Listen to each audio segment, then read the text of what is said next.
Hello wombling fans, fellow diggers.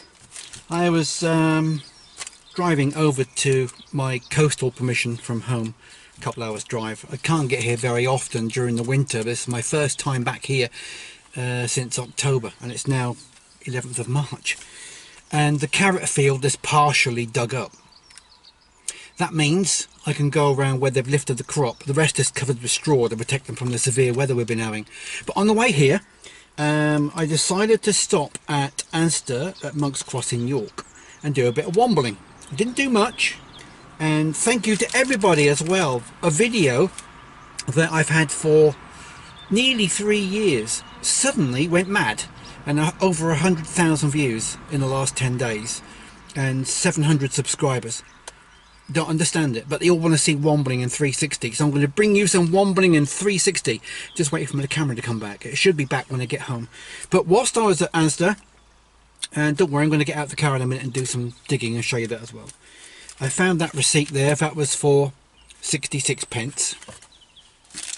This one, 64 pence. This one, £2.41 pence. That one, £2.14 pence, and this one, I didn't find many, which was £6.25 pence. So that's £11 to turn into APGs, Asda price guarantee vouchers, to spend in any Asda store on virtually anything I want.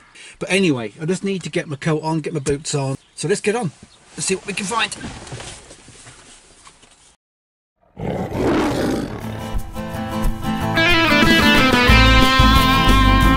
Stephen is the man with the hat and the metal detector. Whoa, whoa. Walking the land, he's a treasure collector. Whoa, whoa. Metal detecting and digging lots of holes, looking for anything that's old. New videos every week, so please subscribe. Subscribe. Subscribe. Catch you later. I've come back to a permission which I hadn't been to for 5 months. They sowed carrots on the land where we'd found all the hammered coins, and on the other field behind me on the Roman field. And they couldn't get back on until they've started harvesting, and there's only patches available for me. So I thought I'd come back and have a look for some more.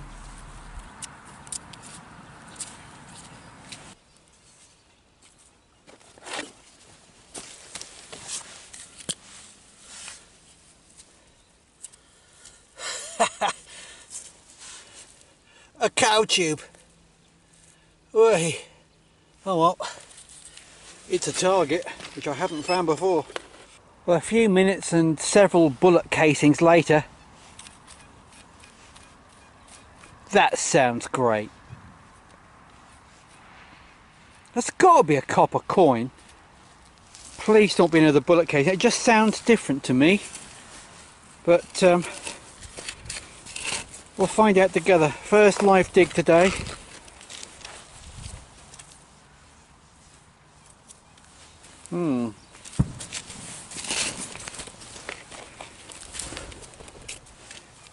Oop. It's there somewhere. Hang on, let's get rid of a coil. Right.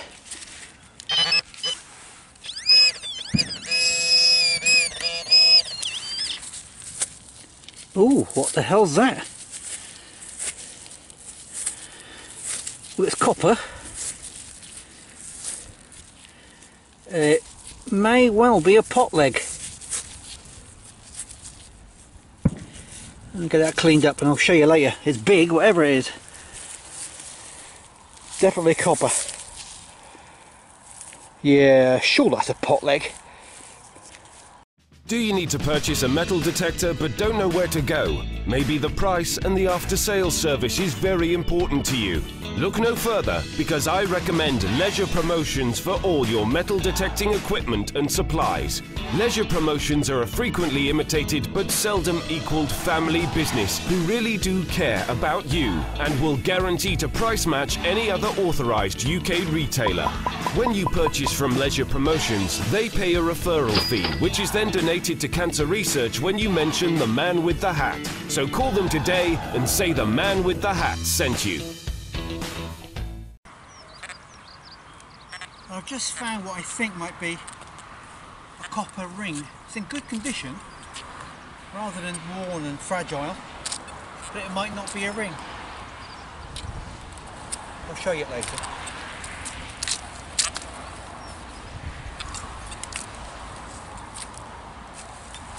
I'm using Gary's Ultimate,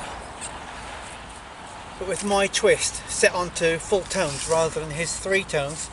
And there is a specific reason why Gary has the 3 tones. It's got like what I call a breaker tone in there, so only 2 of the tones really work. It's complicated to explain, but I prefer full tones, and I've got so used to it now that even the minutest of a whisper of a signal, I can hear it. Doesn't mean I'm getting any deeper, because there's so much myth about depth. Go for the easy ones, ones you can hear easily.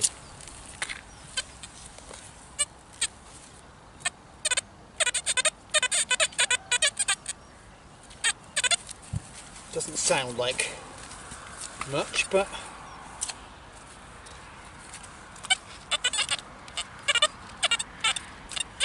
very scratchy.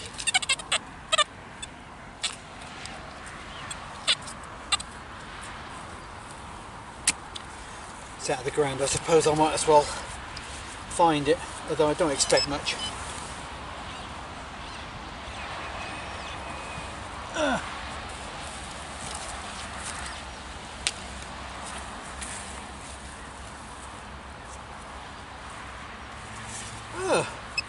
It's a tiny weeny 2-ringer lead bullet, very, very small.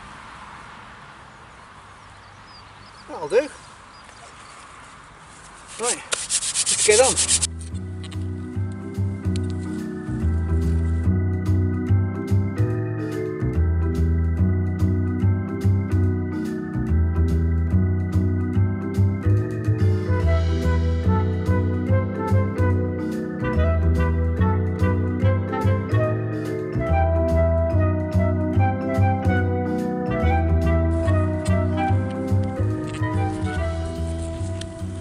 Well, everything's shallow today, which is really exciting, but I've got a strap end, but if I turn it over you can see the lovely gilding on there, and that's just fantastic.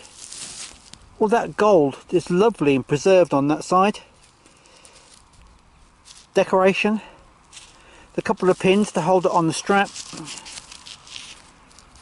Lovely piece. Oh, really, really happy with that. It's been a good day today. It's nice to share it with you.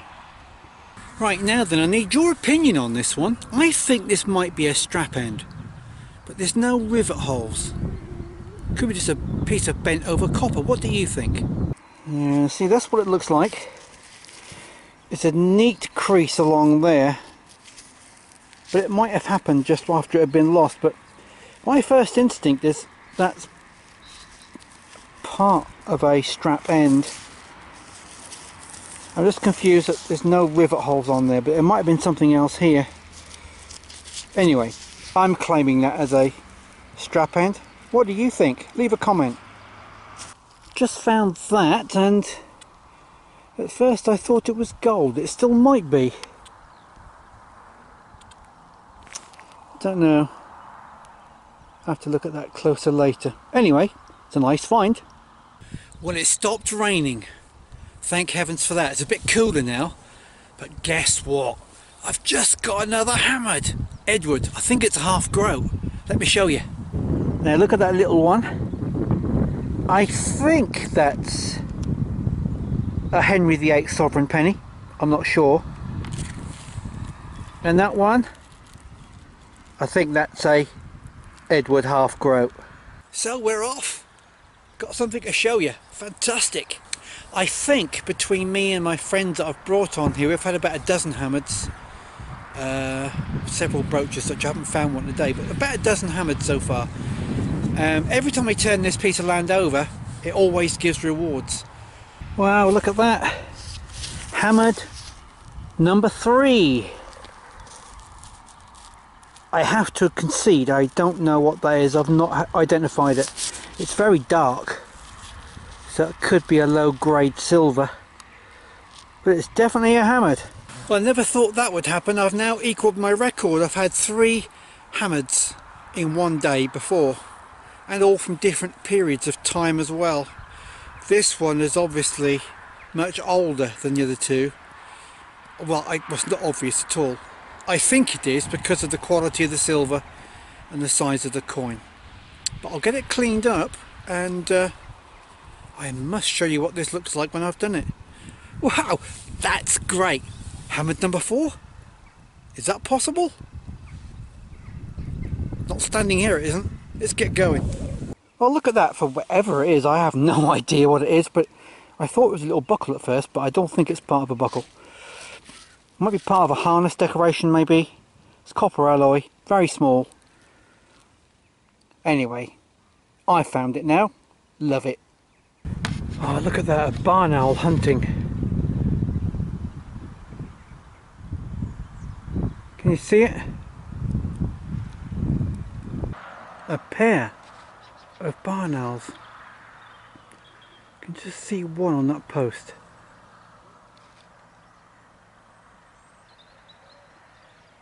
And the other one's flying towards it.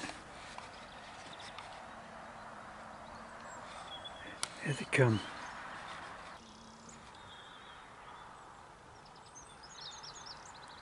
Lovely.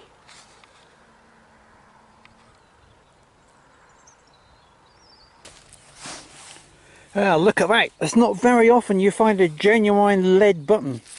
And yep, it is a button. It's got the eye on the back.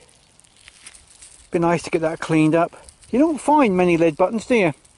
I've certainly found a few, but they're very rare. Rarer than hammered coins. Now, I like that. I have a button drawer. Do you have a button drawer? There's been lots of hammers found on here, including a King Canute, which my friend Neil found, but it was folded in half. And he attempted to straighten it, and he's not silly, he knows what to do, but it broke. Completely in half. Anyway, I sent it away to Barry, I think his name is. He's a restorer for the British Museum, and also does restorations for dealers as well. And apparently, you wouldn't believe a number of coins that are on the open market which have been restored by Barry, and nobody knows. Because the dealer's not going to tell you. Wasn't cheap though. I think it's 150 quid to restore the coin. It was a good restoration, but that's why I'm gridding this area, because it's worthwhile just taking the time. Whoop, what's that? No. Oh yeah, I can see that. It's a piece of rubbish. Right.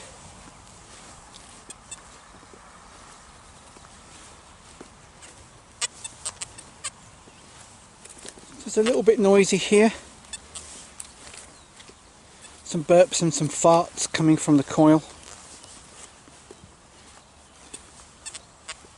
I don't know what you call them. I just call them burps and farts, but oh.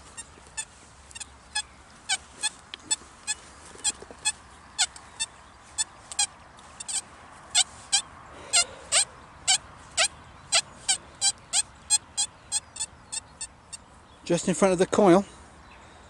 Let's have a look.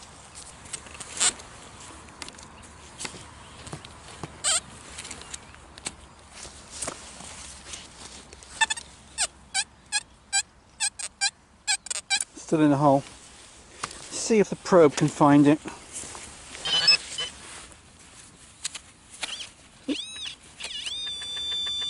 Down there.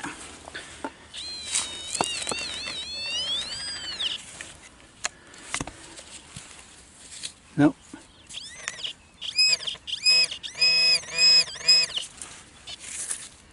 Oh, look at that. I think that's a hem weight. Yep. A lead, whoops, hem weight.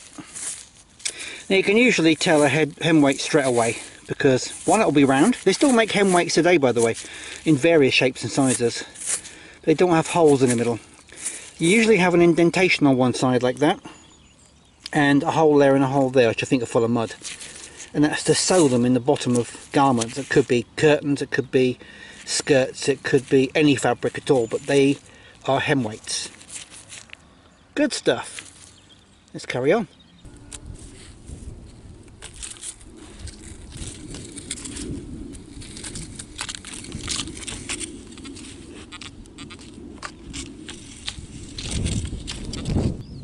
Whoa, a thimble, and just look at the condition of it. It's mint. Lovely patina. I mean, that patina has taken well, decades to accumulate. It's just stuffed full of mud, but I'll leave it like that until I can clean it up properly. That looks lovely. Now that's going to be between 200 and 400 years old, I would guess. Closer to 2 probably. But that's beautiful. I love that. Wow, look at that. That's a nice white lead. That means it's old. 2-ringer bullet, and it's probably the nicest one I've ever found. Isn't that just great? Well, I'm now going to carry on walking along the edge here and round the edge of the field, down the track, which is similar to the one I'm standing on, and back to the car. I reckon that's probably about another hour and a half. Well, I hope you enjoyed that video. It was a great day for me. I found several things which I haven't even shown you. One of them was a lovely Roman sestertius. What was unusual about it was that it had a square hole, 2.4 millimeters. So what I've done is I've recorded that coin on the portable antiquities scheme and sent the details over to Sam Moorhead and Andrew, his assistant, in order to give me a firm ID on the emperor and why, if they know, there might be a square hole punched in that coin. Now, before we get any further, I need to officially switch hats, because now I go from my winter hat to my summer hat, and this is the start, hopefully, of getting back out and having some cake breaks, which I hope you will join me in a cake break or two. And for those of you who are new to my channel, if you haven't seen a cake break yet, whenever you see my videos coming up shortly, make sure you've got a cup of tea and a piece of cake. You'll find out why later. My camera is on its way back. I'm talking about the 360 camera, so I can now do more detecting in 360, so you can look in the hole around me. I haven't got to keep moving the camera. You decide where to look. You can turn that camera around and look wherever you want. I'm also going to be doing some wombling in 360 as well. The reason why I'm doing that is because I've recently had over 1,500 subscribers in a very short period of time and 100,000 views, as I've said previously, on one of my old wombling videos, which is nearly 3 years old. People are saying to me, please tell me more about wombling and how I can get involved and how I can save up to buy things like you do. And I'm going to show you everything, but I'm going to do it in 360 degrees so you can see where I'm wombling, how I womble, and you can probably even see the receipts that I've missed or what I'm going to pick up before I even see them myself. So I'd love you to join me, and to answer a final question, yes, you can support me. Thank you very much. I've got the charts here on my website, which you can buy on special offer now. See the link in the description. You can also become a Patreon. See the link in the description. And anything you want to know about my filming, my bottle making, my coin ringing, my woodworking, yeah, the signs at the back there, anything I use, including the cameras I use for video making, see the link in the description, and I'm sure you'll find everything you need there. So if it's your first time here, please do subscribe and at least leave a thumbs up. And if you don't like it, leave a thumbs down. I'll be happy with either of those. I'll catch you later. Stephen is the man with the hat and the metal detector. Whoa, whoa. Walking the land, he's a treasure collector. Whoa, whoa. Metal detecting and digging lots of holes, looking for anything that's old. New videos every week, so please subscribe. Subscribe. Catch you later.